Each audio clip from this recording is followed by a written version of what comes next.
Welcome back to For the Fans recap episode of Survivor 41, episode 6. We don't have Rick Devens tonight, but what we do have is Canada's golden child, Robbie, and then we have the live reality game legend, Dr. Stan, with us also. We had a crazy episode with a lot of new stuff. What do you guys think of it? How are you feeling? Yeah, I mean, we kicked off with Ua coming back from Tribal. They just got rid of Jeannie, and Ricard kind of gives some faux. Hey, she seemed surprised that she was going. Shan, like, did you actually have a plan to go against me? Kind of feel, but I don't know how much of that was legit. But I mean, I don't know, Stan. What did you think of Ricard's approach when he came at Shan to be like, I didn't like how you came at me right before Tribal. If we're working together, why are you coming at me like that? So I'm not gonna lie, I like was watching it at like 10 p.m. last night. I'm in like the middle of Utah right now, so I might not have the most critical mind, but it was it was so cringy to me because Which side? he both. Actually, no, no, no, no, on Shane's side because it's the first time that we've actually seen like some semblance of character in Ricard. Like that's not just this kind of foil to Shen's like complete hero thingy edit, whatever. And I kind of like that. It's so terrible. It's terrible. I haven't seen it again or haven't done it like, but it's terrible for Shan's game right now. It's really bad. Like everything that happened all throughout is just like, not good. Yeah, I was definitely on Team Ricard on this confrontation. I can get coming back to him and having that conversation about getting the advantage back. That was always the plan. But 5 minutes before Tribal, timing right there for me, I would also kind of be like, I don't know how I feel about this. But it did. It was a little bit of trouble in paradise with our UA final two. But I was definitely I was also happy to see kind of them edit into their how much of a key player Ricard has been in that alliance, because the edit has been heavily the other way, and it kind of looked like Ricard was just the sidekick. But I actually think it's more of like twin dragon type duo where they each hold an equal part in putting in that power. But Yeah, it it's yeah. Go ahead, Stan. Go for it. Yeah, I was just gonna say, I think that Ricard. I disagree with you guys, in the sense that I feel like Ricard coming back, he had time now because I'm assuming they hop in a van. They've got a moment where they're not even allowed to talk. All they can do is think about it. They're on their way back towards their camp. Then they got to walk into their camp. He's got time to kind of process what just happened, and he has to know you're close to merge. Do you? I don't care what the conflict is. Do you really want to cause a sense of conflict when you get back and be like, why would you come at me like that? And contrast that to how we roll into the Yasa tribe right after this, where you've got Xander and feeling extremely comfortable going in. Everybody's just joyous. They get their tree mail and it says, hey, congratulations, bring your personal items. And everybody's just happy go lucky, and yet you've got Ricard causing drama. I think one of the things that I didn't know, like I should have kind of known, was the fact that it was like 5 minutes beforehand. Like, I thought they had more of time. Like, if you had like an entire afternoon, I think Devins was talking about it last week. I think Shannon Card had a moment to like, all right, let's just stick with the plan. I'm sorry. I know we had like a little. I think because I think when Evie came back in the previous episode, she had a couple of minutes to kind of strategize, and I didn't think that was the same thing with Shan. I still think it was premeditated. That all right, Ricard, this is what you're gonna this is what I'm gonna tell Jeannie, and then Yeah. but Do I you, do you think it's an artifact, or not artifact, but a symptom of the 26-day season where maybe in a longer game you would have that extra time to kind of negotiate before tribal, but right. here, I mean, you I, I don't. I think that's part of the season. I think that's part of the twist. It's speedy. There's no time to like, perseverate. It's more like a live game. Like, all right, let's strategize immediately. You don't have time. Like, it's kind of like that. Whereas traditionally, you'd have days. Yeah. I also Even think the even if the edit. immunity was in the morning and the tribal was at night, you'd still have morning to afternoon to early evening to strategize because tribal is never during the day. Yeah, I think there's a chance that the two of them have been talking like that. That very blunt, straightforward, kind of sass, give each other a little bit of sass. I think they've probably been doing that the whole time, but Yeah. now is when we're going into the merge, Survivor wants to put that doubt into our minds, or how strong are these two actually? I still think That's a they're good strong. call. The edit, that's a good call in the edit because I mean the production knows we're rolling into merge, right? Or the assumption at that point is you're rolling into merge. And you even hear Shan at one point say, like, I need a Ricard. Now she doesn't say I need Ricard. She says, I need a Ricard, aka somebody to kind of check my emotions at the door and let me keep being strategic. Now, only the future will tell if she finds a Ricard in somebody else who can kind of guide her on the strategic path. But yeah, go And ahead, mind Stan. you, no matter they've been leaving with each other for 12, 10, 11, I don't know how Yeah, long. it's 12 at this That point, I think. Yeah. 12 days. And they were dwindling. And I understand that they've been so tight, alliances and alliances and alliance. But you can tell that Shan's character does not like fit lock and key with Ricard's character. They're almost like they're almost like they almost have to work together by necessity instead of wanting to work with each other. Like is Yeah, that well the, said. the vibe you guys are getting? Yeah, I feel like Ricard is a villain, and I feel like Shan is willing He's to a play villain like a too. villain. But I think in my heart of hearts, I feel like she's honestly like a good person Me who's and just Frank. very strategic. You know what I mean? I think they're both great players, and I think all great players are willing to work with people that Yeah. benefit their game at that time. And I think right now, or in the previous game, that's been a thing. Will those numbers match up when the merge is actually fully here? That's what I don't know. I'm praying, I'm hoping that they stay together. It Yeah. kind of looked like Ricard's a little behind in this episode on relationship building, so hopefully Only Sean the future keeps. will tell, Frank. But let's move on to Yasa. We do got to touch on them. So, like I mentioned earlier, Yasa gets their tree mail. They all get together, and it's a big celebratory reading of the tree mail because they had that feeling that it was going to be food, food, food, they're saying. And we see that confessional right away from Xander saying how comfortable he feels rolling forward with the 4 people that they have left on the Yasa tribe. And then immediately you get the edit from Liana saying, no, we're just making Xander feel comfortable and is really women strong here on the Acid Tribe. Do you guys feel like if you're 4 people at a 12, do you feel it's a bit of an oversight on Leanna's part to be casting aside a potential number this early going into a potential merge? Or do you think that she's bang on moving forward with the women? I think I think she's better off abandoning Tiffany as soon as possible because I think Tiffany's a loose cannon. But I think she's playing it right. I think she's keeping Xander feeling like they are a solid 4. I think that's the Kool-Aid you have to serve at that point in time. She's just letting us know that like it's all a show. She wants to work with the women. I don't I don't think that's going to happen. I think she's going to make strong. I think she's good at making relationships with people, and I think that her and Xander are probably going to make better relationships and hopefully push Tiffany onto the outside. I don't think Tiffany is going to be able to manage these new relationships. I think Well, I she's think going to get people jealous and paranoid of her former allies actually talking to other people, and I think she's going to unravel a little bit. I think that's an interesting take. I think Leanna, my take is that she has too many. She has hands in too many cookie jars. Mind you, Leanna's 20. So is Xander, and the maturity that was shown. And I love Xander. I have no reason not to love Xander.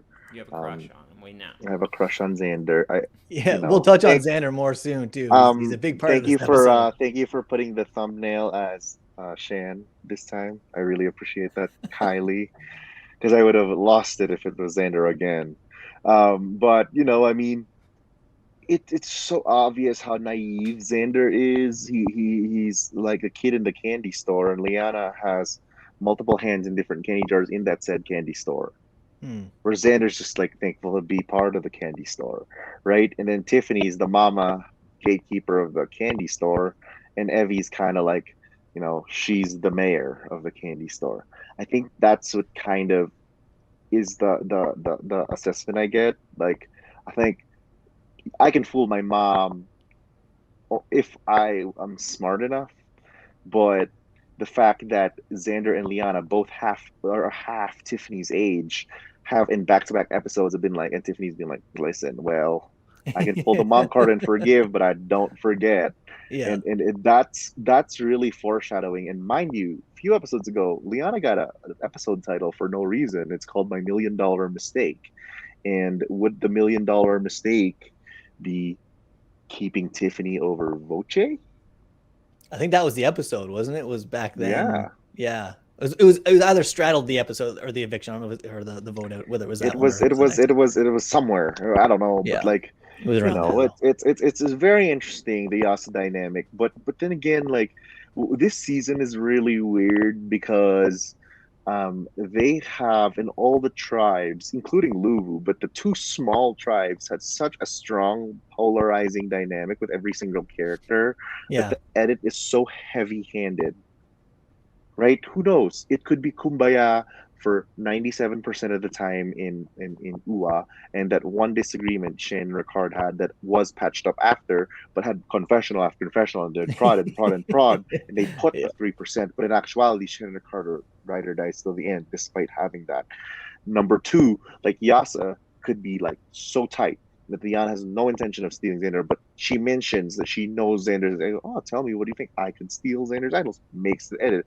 There hasn't been any evidence that Liana's willing to act on that. And then that one tiny moment where Tiffany kind of figures out that Liana actually had that knowledge is power advantage. Yeah. I'll talk to it down the line. That could just be a snippet, and they're all like kumbaya. So it's really, really interesting. And obviously, Luvu's a mess, but I'm sure you'll get to that. Well, I mean, and you just perfect segue, right? Because we're mentioning how you got the two smaller tribes with their interesting dynamics. You have UA with a ton of content that's making the edit because it has to, because they're always going to tribal. So whatever they give you in those 2 limited days now, because of a shorter season, it pretty much something has to make the edit, right? Similar with Yasa, we had a couple tribals and a little bit, closer calls there. So the edit gives us, keeps us on our toes on whether Yasa's going to travel.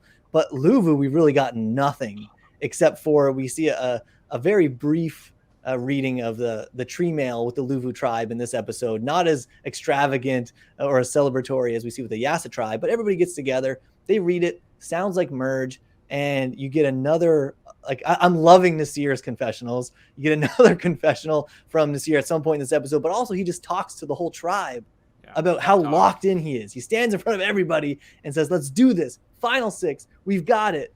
And very similar to the Yasa tribe, that's followed up with Deshaun giving a confessional saying pretty much how he's not necessarily paranoid, but he's already willing to cut people, specifically Erica.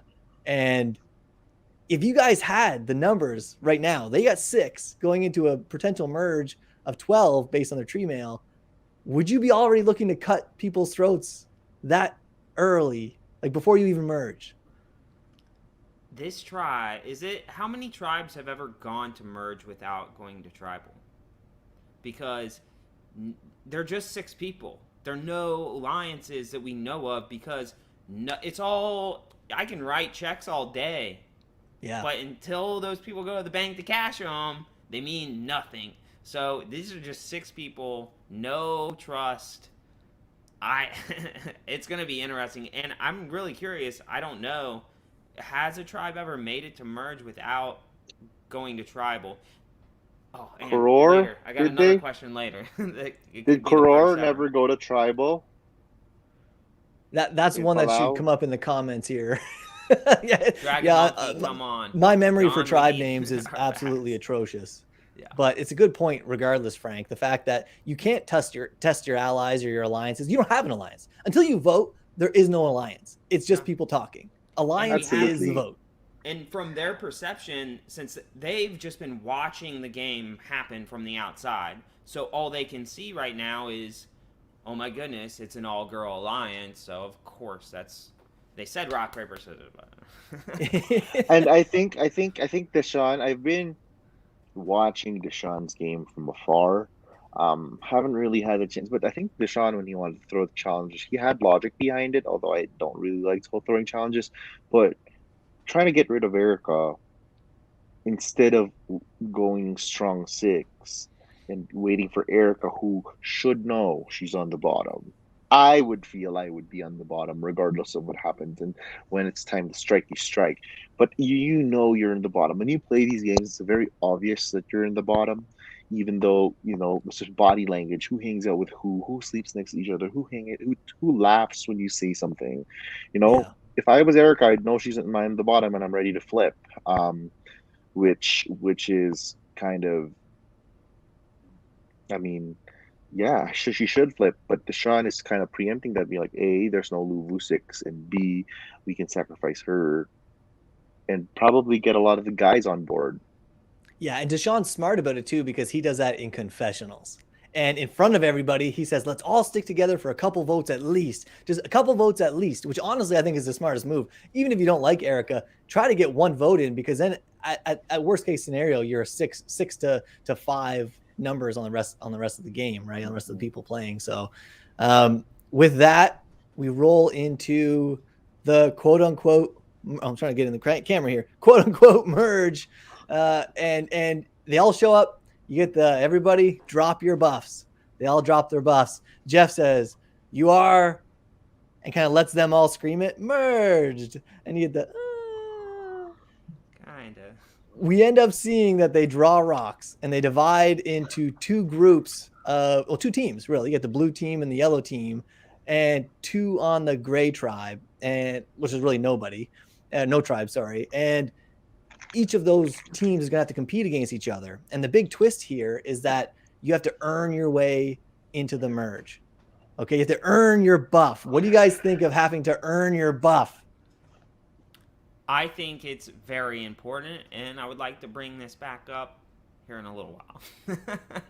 I I think it's think very important. uh, it's I it like it. rolled my eyes. I was like, if you're gonna say it's a merge, whatever, then merge it classically. But I guess drop the four, leave the one. It's like drop the four, leave the fans. Like, I don't know, like it's whatever. But I don't know. Why can't you just do a reward challenge and just do split it into two people go to exile, winner brings a reward. They have to make this into, but you're not really merging. But Blah, blah, blah, blah. And then at the end, you say, all right, the six people that win the reward challenge are immune from the first tribal council that y'all are attending. But here are the orange buffs. Why do they have? I don't know what the orange buffs are. I just freaking bought one off Amazon, so I have one. So I'm not playing for anything. So I don't Yeah. fucking care about this twist. I'm just gonna put it on because I made the merge, guys. There you go. You've But earned I the didn't merge, I Stan. didn't You've earn earned it. it. I won enough immunity challenges and I have voted out enough people and I knew when it was dropped on Amazon, so I got it. But to be honest, like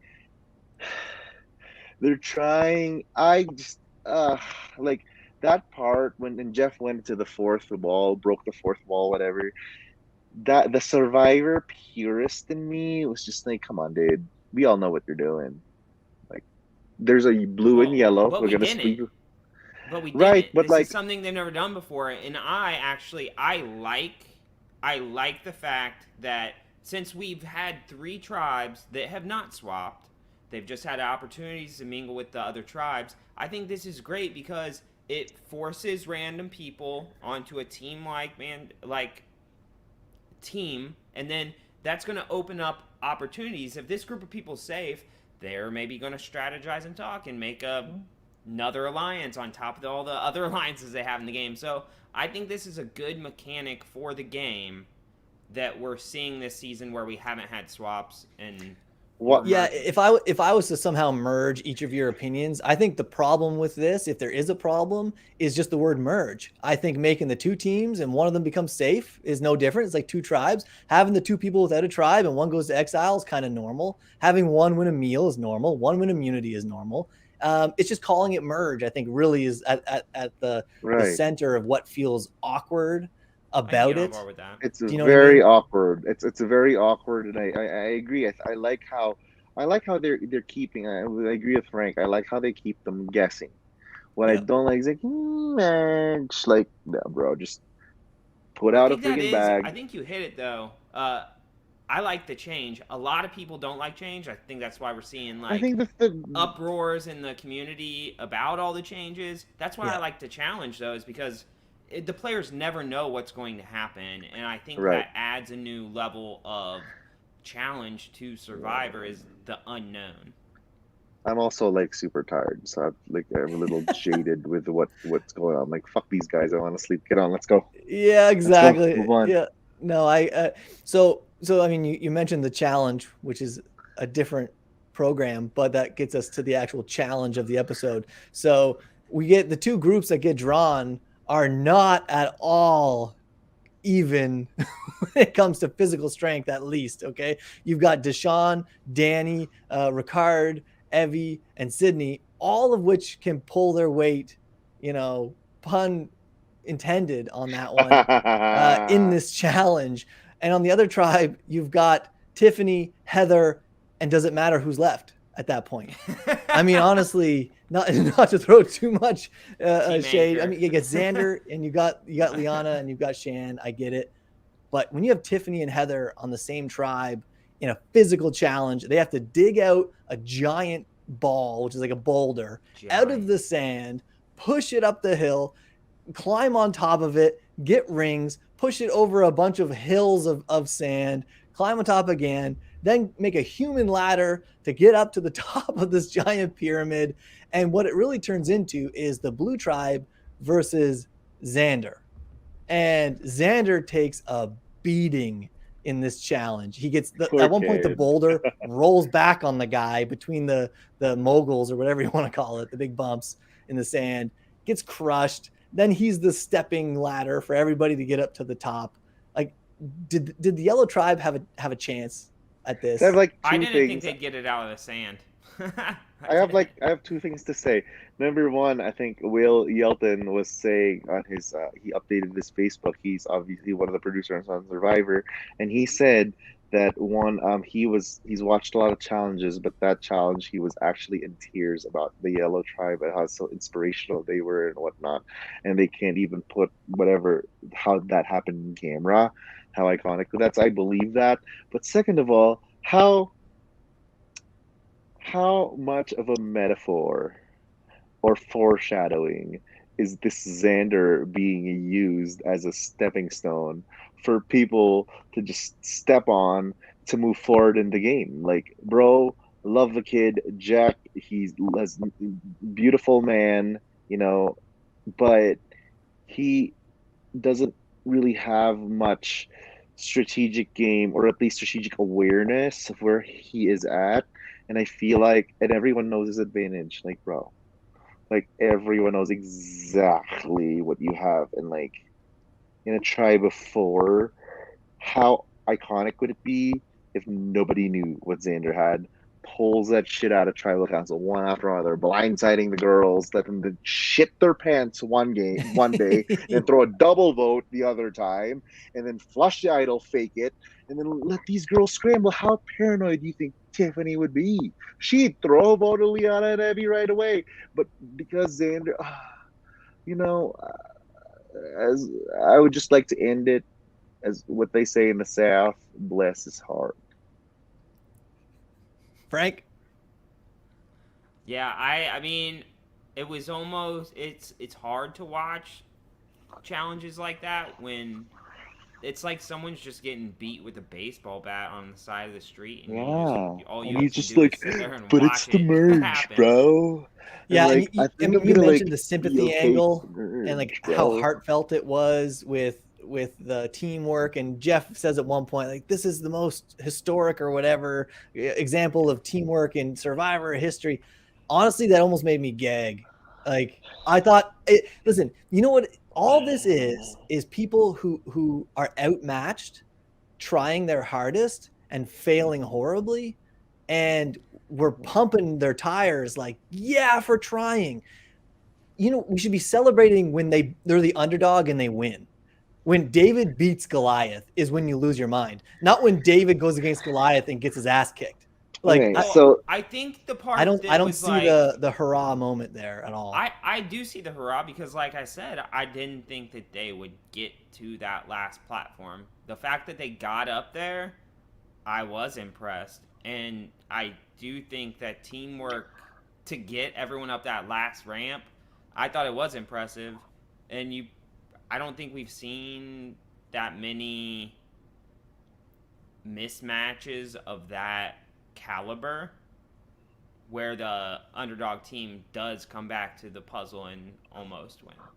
well, that's what you get when you draw out of a hat to pick for teams. Survivor. Yes. What they could have done to make it a little bit more even and make it a little bit more challenging is pick tribe captains, I love captains. team captains. But it's a merge now. Yeah, there's no, no tribes.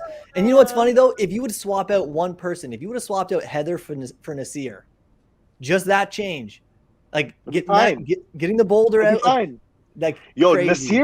Nasir, I have a man Nasir crush would on hold the Nasir. Not boulder. gonna lie, Nasir has traps for days. Yes. Homeboy could probably like do pull-ups like more than me, you, and Frank combined. Because boy, he's not the most jacked looking guy, but Put your guns away, Frank. He's putting he put a lot of work in his physique for Survivor, and I gotta give credit to Nasir's holding his own and being one of the superstars of his challenges. I think. We're hammering the Nasir train right now, and he I love is Nasir. one of, if not the best suited person to survive on their own in the wilderness. So we get to the end of this challenge, and you've got Luvu. I'm going to call it the new Luvu tribe.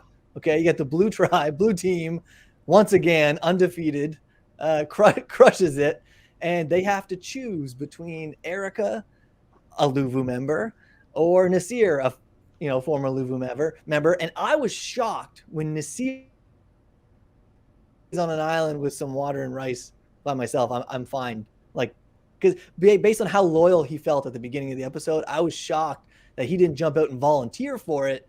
What do you guys think of the method in which they picked Erica to go?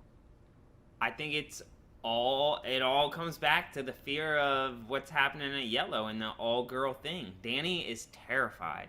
He's finally at a merge. He hasn't tested loyalties. He's obviously the biggest threat out there. I think it's all Danny, and I think he can easily sell that to Deshawn, and I don't know. It's kind of like Sydney, I was in a and Sydney game, was on that team too. I don't know how it actually played out. Did they say that they did rock, paper, scissors, or did they just lie about it? Like, what really happened there? Because they lied about played it. A game. Yeah, they definitely lied about it. They definitely lied about it. Danny said in the confessional they had to pick between Nasir and Erica, and they were just going to pick Nasir because he's boys with them or he's part of them. I think again, what we don't know about Luvu is how tight Nasir is with the boys, and I think Danny and Deshawn aren't tight with Nasir, but they know that if Nasir is with them, and I think it was premeditated. A lot of Survivor that doesn't go on TV is premeditated. When you're playing Survivor, and you have I don't care if it's 26 or 39 days. You have time to talk to your number one allies before, like plan A, plan B, plan C, because you have so much time. If you're smart, look, there's people that never played the game. My pre-show favorite, Jeannie, I just rolled my eyes. She didn't even play Survivor. People like, there's it's frustrating, but they cast people like that because they want people who are like Survivor fans that think they're gonna play, but they're not, right? Yeah. Because they know their personas are really good people, like Brad who overplays, JD that overplays. You get that like kind of microcosm of super fans at this point. They're not casting freaking Clay Honeycutt from a bar or like random people that they recruited. Like Derek X, who still doesn't know Survivor based on his love him, but his takes are just bro, I need to hang out with you in New York and we'll talk Survivor. Educated. But I think Claire is gonna take care of some of that. I But anyway, going back to this, just if you know, I'm all about the guys alliance. You know, I've ran a guys alliance. I've been a casualty of being the head of the snake of a guys alliance in previous slide games before, and now I work with women and non-binary and whoever comes, as long as they're good people, I'm down to work with them. But back in the day when I was younger, you know, I'm all for the boys because they're a lot more loyal. They're a lot, you know, there's no drama with the guys. But that's a very, I know that's very not 2021 of me, and I admit that. But that was a stereotype of guys before. Like, I'd rather work with a guy from the South. That's my words, my bond. Like, you know, than a girl like a Jewish mom from New York who ain't her first rodeo, baby, and she's gonna tell every single lie. She's like, Stan's being fake right now. Like, Yeah. but I'm just gonna play along with it. Whereas yeah, some guy, you know, I don't know. I'm all about the guys. I think my hot take is Xander is the first boy to go home, which is sad. well, I think their move, their logic behind it is right. This is, I mean, if you see a group of people that are all females and you're gonna think they're working together. You can say that about all guys, but And they are, and they are. I think he's on the right thought process but I think he made the wrong move because me as a Survivor fan, I'm thinking Luxon Nasir, because if there is a power out there, if there's an idol, if there's something, Yeah. my boy will be out there. He can take care of the fire, he can survive, and he can find that advantage. Come bring it back to me, and then we know that we can vote Erica out. Yeah, if you don't trust Erica, then why give her the chance to get some sort of power for sure, right? And not only that, we kind of mentioned how they went about the rock, paper, scissors, how it didn't happen. And Evie is part of that team, the new Luvu tribe, we're calling it. And Evie witnessed that. So then they move on to the tribe or the merge feast, right? Which is half of the contestants that are left, the castaways that are left, but the merge feast.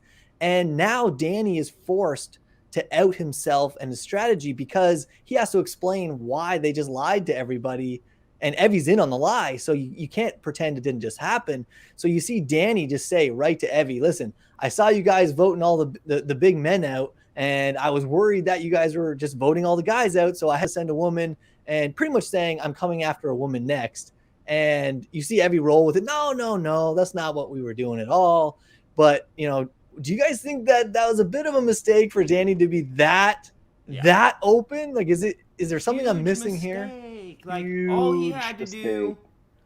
do was make up some lie about Erica overplaying when they weren't going to tribal council. Like, anything other than, especially Use the to gender Evie. card. Evie, of all people, didn't, you know, dude? Like, if you're, you know, I respect. Her pet peeve You is know, men. Her pet peeve is men. Remember that. their pet peeve is men. Yeah. It's Her obvious pronouns she's are the she, head of the they. snake over there, She too. is, but like, you know, like Evie is I would never, and I respect, you know, the LGBT community all the way, but dude, Danny, come on, bro, like you don't say that. That was soft. That's the example of a person who's gone halfway through the game and hasn't had to play yet.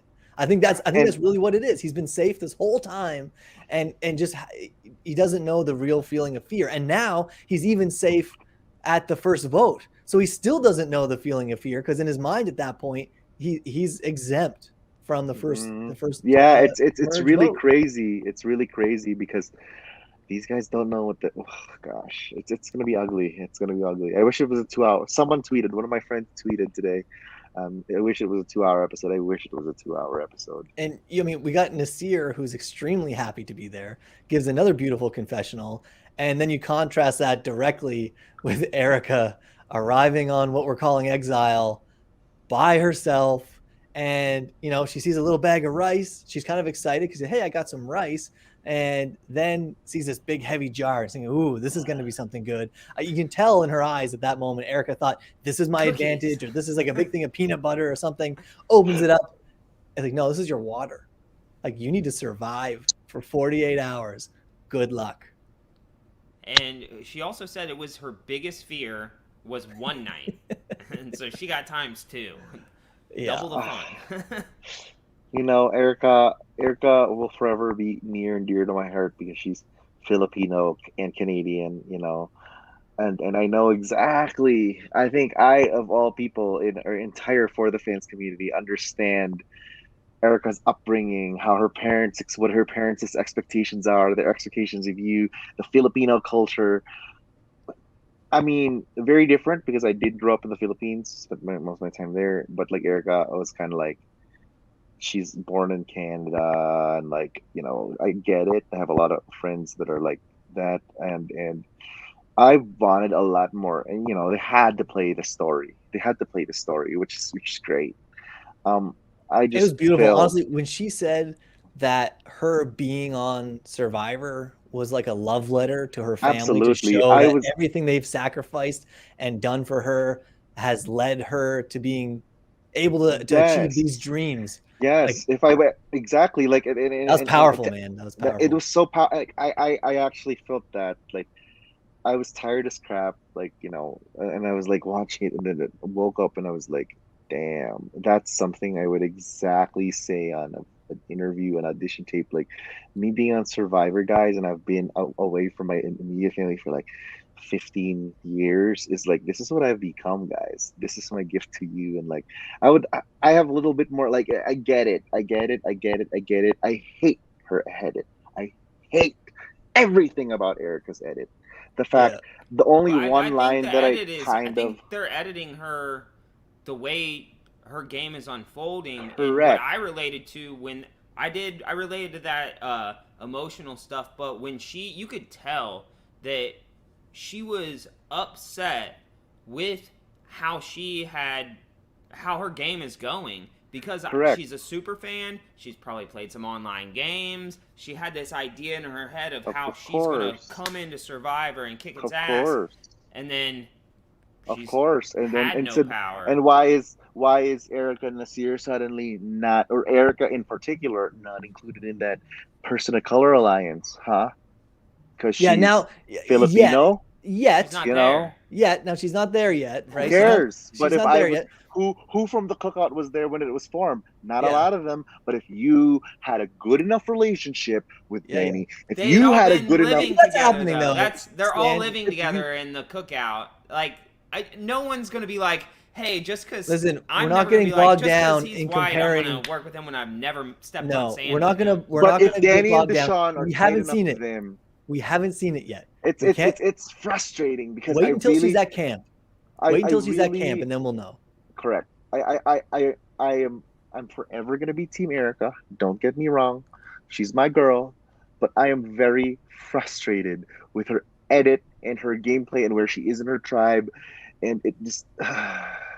Yeah. I want to see more Erica, and I want her to be iconic, and I think she's gonna be iconic in some way, but Well, I don't. I she don't know. says she wants to still look like a lamb, but she's ready to start playing like a lion, She's gonna right? be like But Genie out of the yeah, game. I'm sorry. So goodbye, all the Asians. And Nasir's gonna get his idol stolen and get voted out the same night.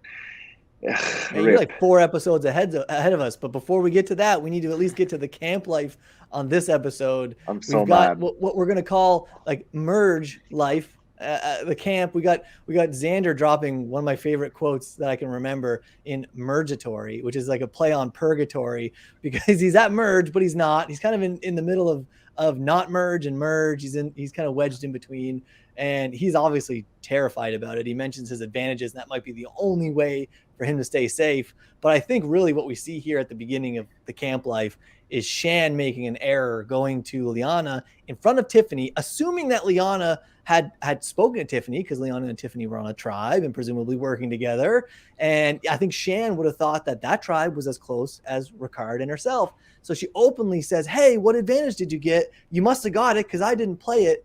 And then Tiffany runs with her paranoia and just kind of does the Tiffany thing of, even though someone is telling you there's got to be lies in here, which then in turn turns Liana against Tiffany because of that paranoia towards the end of the episode. What do you guys think of just the mayhem of what should be a Yasa tribe sticking together as four, at least for a vote? Already all three of them against each other, and Evie's kind of off eating some food. I mean, I'm, I'll I'm go for curious it, if it Greg. was planned. Did did she do that on purpose? Shan? To kind of cause a little friction because she's like, it is all yellow over here. Like, I don't if know, so, man. that was smart, but Maybe. I think Shan's tired because Shan's been playing every day, and I think she's turning into Brad. I think here's my take. Shan played with sheep in UA. Brad, JD, Jeannie, and Sarah, they were not strong survivor players at all. Yeah. The only strong survivor player in her UA tribe was Ricard, and she was her number one, which is her correct move. So she was playing UA like a fiddle. Yeah. But when you get into the All-Star game, when you have players from other tribes too, you better be on your A game, girl, and don't expect people like Evie, Tiffany, like Deshawn. I don't see them as I don't see Tiffany as All-Star. Wait, time out. Not yet. I'm not done. I'm not done. Yet. I'm just comparing the NBA like regular season to the All-Star game or the playoffs. Like, if you're starting a sports like in the regular season, you can face fodder. You're gonna win against the fodder, and you're gonna be ranked high. But you're in the playoffs, you're gonna be with people that are gonna be good. And if Shan ever thinks that she can play Liana, Tiffany, Evie, Deshawn, the way that she plays UA with a very tainted relationship with Ricard, I think Shan's done. I think Frank ain't winning. You mentioned the money athletes from our Stan. That's the perfect segue to the alliance that we see end up getting formed, because Shan would be in that trouble, except there's an actual professional athlete there in Danny, and he's at the centerpiece of this the POC alliance that forms. And you heard Shan mention at the beginning of the episode that she needs a Ricard, aka a person. And I think what Shan just found is a group of people, and one of them has to be able to replace the Ricard in the strategizing aspect of it. But if not, I mean, even group think will be better than emotional think at this point. I think Ricard will actually become one of the plus ones. He'll be the Derek X of the cookout. I think if that's what they have to do that if they're smart, because there's only 4 of them. Well, so they need to start building a cushion around that floor. I want to stomp on us. And they bring Sydney though, as well. Because listen, you watch the cookout, run the show to the end. We don't know yet if these players are going to utilize the numbers as it helps them, but then when it stops being to their personal advantage, how quickly they're going to turn. Which is, I don't want to compare 1-to-1 yet. We're not, but you can't help. I'm not. I don't think they're going to be the final 4. I just don't think they are. I think but Robbie, you can't not mention the cookout that just happened 1 season ago, and that this, new, you put people of color in a show together and you don't expect them to work together. What I would prefer is actually more people of color working together, but not just like, African Americans, because I would be partial to my Asian friends and like I would want to be part of that. But again, now this that it's is been not Big Brother, the same thing as the cookout. It's not. Though. It's not. The cookout was a movement. It was righting something that had been wronged. I think this is just 4 people that get a good vibe with each other. Because that's the impression that I got. Correct. I think at the start of the cookout, they were just like, people are like me and like how I strongly feel Erica's story more than any of y'all can feel Erica's story, right? That makes me have shared experiences with her. And if I was put on an island, 9.9 times out of 10, I'd turn to her and be like, yo, Erica, you're Filipino, I'm Filipino. Let's just rock this thing. I have no interest in taking you out. I'd work with an Asian person 9.9 times, at least from the start, whether or not, because it will benefit me just like it would benefit her.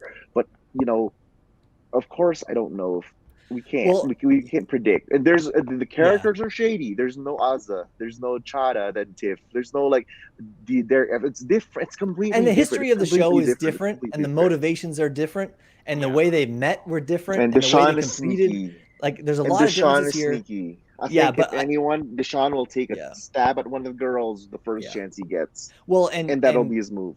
you mentioned Erica a lot as part of what might happen with this alliance and might not. We're gonna have to find out. But I think a big part of that has to do with the twist that we see Mhm. on Exile, right? We have How Jeff much shows how up. much stuff do we have to cover, Robbie? Because they have 12 more minutes left. Oh, we got it. We're on pace. Don't worry about it. So we got Jeff shows up and he's got his bag of tricks. He sits down on Exile with Erica, and she's really emotional about not having a chance to really play the game because of the fact that she hasn't gone to tribal yet. And then when she finally gets the chance to even go to tribal, it's like, well, you can't strategize about it. Go sit on an island for 2 days by yourself and pretty much feel shame for being left out.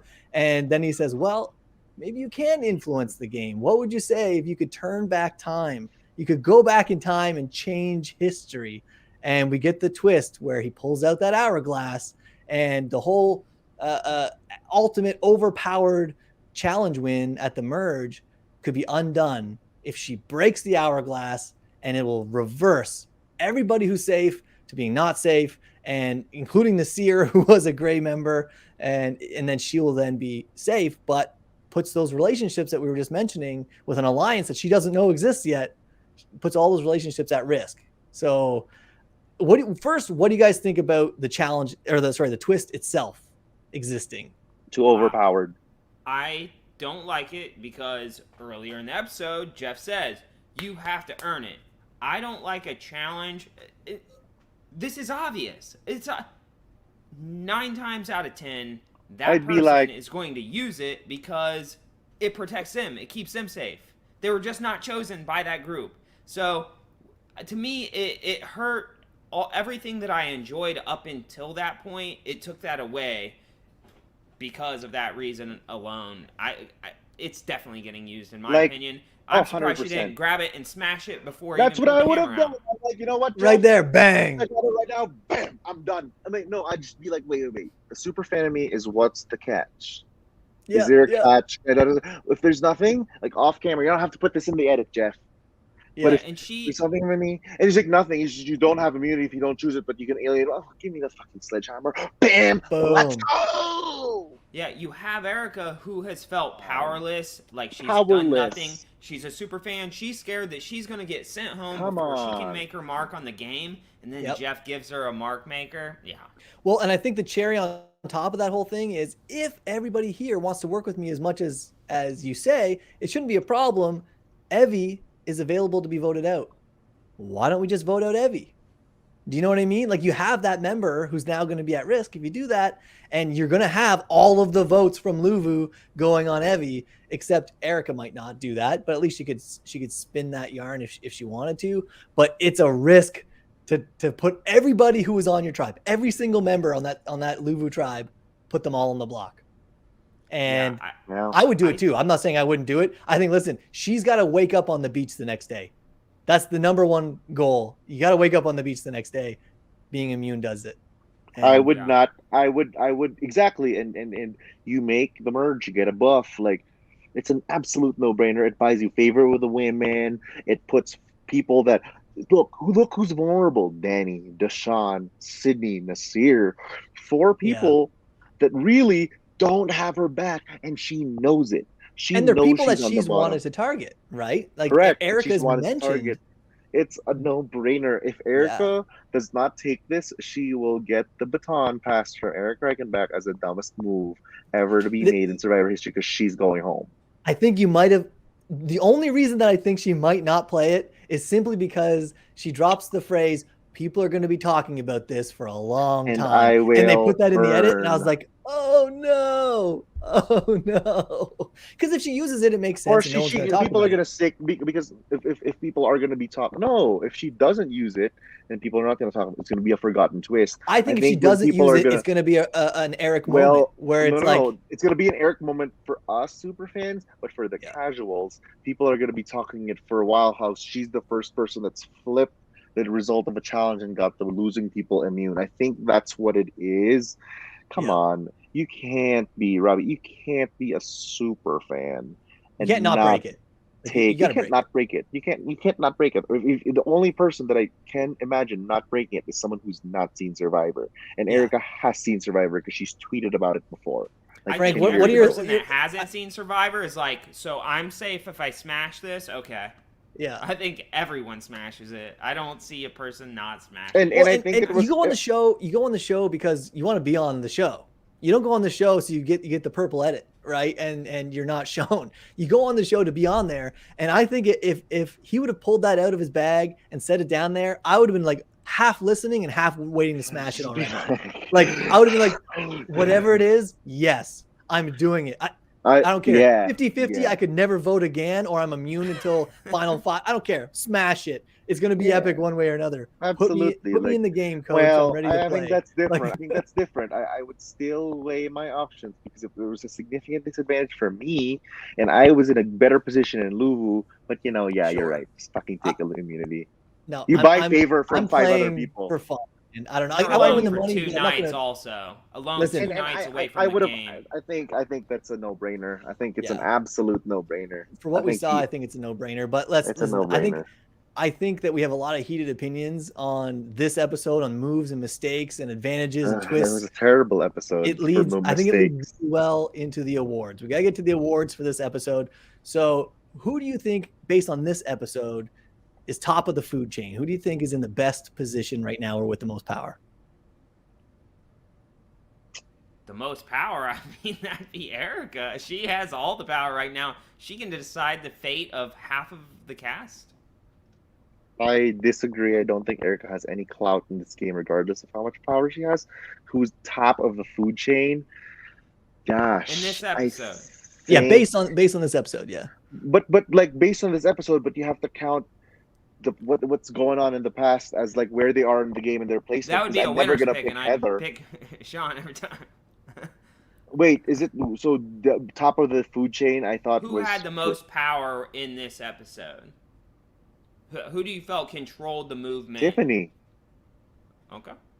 And very close to that, my pick it would be Liana, based on the new alliances that we saw formed, the Shan alliance that we see coming together, and just the information that she's aware of and her power. So, But the thing is, Tiffany knows Liana's power, and that's going to be dangerous. That's why I put Liana right under Tiffany. But I agree. She's that's fair. She's in a very, very, very good spot. So then, who's your dark horse, Stan? Me and Kylie have been doing Tiffany every single week for the last few weeks. So I'm going to say Deshaun. Frank? I would either say Deshaun or Liana would actually be my dark horse. I'm throwing Xander out there. I think he looks like he's in trouble, but the guy is he keeps pulling it out, and now there's individual comps. He's into the individual comps now, and if it's him versus the people he's against right now, I think he's got a good chance against Heather and Tiffany and those folks. So for sure, that's absolutely right. I mean, the thing is, Xander he can win a game with the right people next to him in the final 3. Yeah, he can't win a game with any of the strategists without resume. But if he wins out though, if he just straight I want to see that for the first time in history. It would be like win like a Mike Eventually, Holloway, but when like I get on, a Fabio and like Mike Holloway type win would be iconic. So let's go on to the Entertainment Gold Award for this episode, and I'm going to answer first because I've been going last for the last 2, and I'm going to say Nasir before anybody else can, just because of the fact I love every word that comes out of this guy's mouth. I love every confessional. It could be a boring or a slow moment. They throw a Nasir confessional in there, and I'm smiling. So I got to give it to Nasir. Frank. Mine was going to be Nasir, but I'm going to go with Ricard. I loved how we got to see more of how he was impacting the game, and as opposed to just being like the sidekick. So he would be mine. I love him. That's the villain I've been waiting for in Survivor's past. He's like, because he's you. He's like, you're very, very, very, very similar. So who's your Entertainment Gold, Stan? I think we haven't seen any of this in a very long time, and Survivor hasn't really represented Filipino women in this game at all. Gabby was It was the last one, and then Jenny Guzanbe from the Cook Islands way back when in season 13. But I'm gonna say Erica. I don't Nice. think she's gonna win. I don't think she's, gonna even go far. But I think she's gonna make an indelible stamp on this game, and that she will at least be remembered for something. I'm Yeah. rooting for her. I think we finally Can't got to forget see Brenda, some. though. You can't forget Brenda. She's not Filipino. Brenda is. I don't think she's I Filipino. think Otherwise, her I would dad have known. is. Believe her I feel the father. comments blowing up already at this point. But listen, I think Erica's going to get this episode and the I would next have one. known, Frank. At a minimum, Erica's getting 2 episodes of this season that are hers. This was one of them. The next one's definitely going to be at least half hers. But I mean, I think we covered everything in the episode. I think we did a good job recapping our thoughts on that. Yeah, our viewers are And- really on point too. Look No, at us I agreeing. actually, I actually agree. I actually agree with Frank a lot this episode. I mean, it's a lot of mistake after mistake after mistake, and as someone who's watching on TV, like the three of us are really agreeing on everything because if someone's watching on TV, you can clearly tell where the mistakes are. I think Yep. because you see everyone's perspective, you see where the misreads are. But guys, when you're playing the game, when you're actually there physically playing the game, it's a little bit more difficult because you only have your perspective and you're trying to play the way that you think works best And you for don't your have game. your whole brain power Correct. there. They said they had Yeah. Nate for 3 days.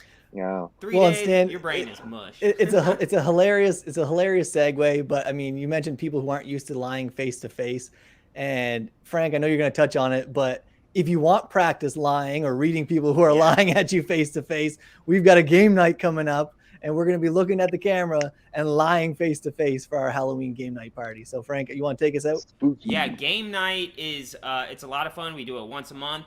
Game night is happening tomorrow night, and Yes. it's a special Halloween event. So come dressed in a costume. I myself, I'll be Loki'd out tomorrow, and the winner of that costume contest is going to get free entry into a new mini that we're going to be doing online. It's going to be a one-day mini, about 3 hours long, and it's going to be called the Game Night Gauntlet. It's going to have games that we play every month. And I know personally, this game night that we do has helped me become a better Survivor player. I can read lies better. I can tell lies better. So if you're someone that's wanting to get better and hone in on those skills, join us on game night, and then possibly join us for our mini November 19th. I've never played a game night. I'm anxious to go to my first one and see how I do. And Should you be wearing these? unfortunately, I would have had been on game night, but I would have been one of those characters in Squid Game. Give me It's your a marbles, Stan. But I'm yeah, happy. thank you guys for joining us. Do you guys have anything to plug? Right now, episode 2 of Live to Give was on. Yes. That'll continue to be happening. Dr. Stan got to play in that. So Yes, come watch it. It's really great for charity. I think they're gonna get applications soon, but enjoy the ride. It's gonna be fun. Yep. And be sure to next like week. and subscribe, and catch us next week for another recap. See you guys soon.